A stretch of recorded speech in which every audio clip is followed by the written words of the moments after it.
قوم ایسے فرزند کو ہمیشہ یاد رکھتی ہے جو اپنے فرائض انجام دیتے ہوئے اپنی جان کا نذرانہ پیش کرتے ہیں۔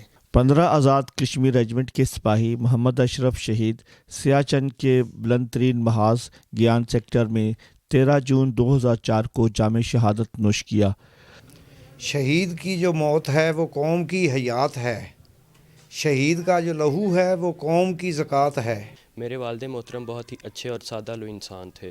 انہوں کا اپنی ذاتی خواہش تھی کہ میں آرمی میں جاؤں اور اپنی ملک و قوم کی حفاظت کروں۔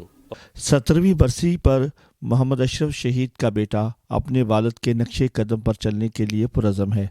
میں سپاہی محمد اشرف شہید کا بیٹا ہوں۔ میں 2 ماہ کا تھا جب میرے والد محترم شہید ہو گئے، تو میں آرمی پبلک اسکول چونیا کینٹ میں تعلیم حاصل کر رہا ہوں۔ میں انشاءاللہ کمیشن اپلائی کروں گا اور میں اپنے ابو کی پوسٹ پر جا کے انشاءاللہ ملک و قوم کی حفاظت کروں گا۔ اگر مجھے اپنی جان بھی دینی پڑی تو میں پیچھے نہیں ہٹوں گا۔ اور میری دعا ہے کہ اللہ تعالیٰ اس کے بچے کو کمیشن آفیسر بنائے۔ محمد اشرف شہید 1976 میں چونیا کے نواح دیو سیال میں پیدا ہوا۔ 13 اگست 1996 کو 15 آزاد کشمیر ریجمنٹ میں بطور سپاہی آرمی جوائن کی۔ گرمی سردی کے ہر موسم میں ملک کی سرحدوں کا پاسبان بنا رہا۔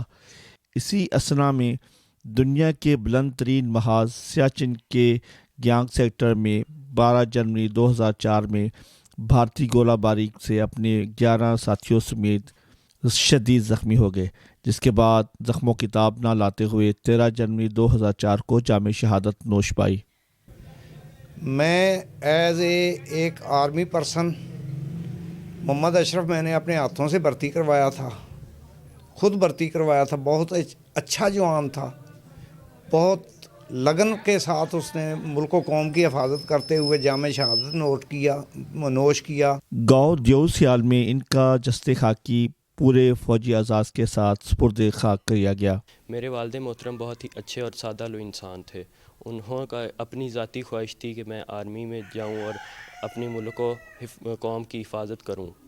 دیو سیال کے مین چوک کو محمد اشرف شہید کے نام سے منسوب کیا گیا ہے۔ اہل خانہ کو اس عظیم پوت پر فخر ہے۔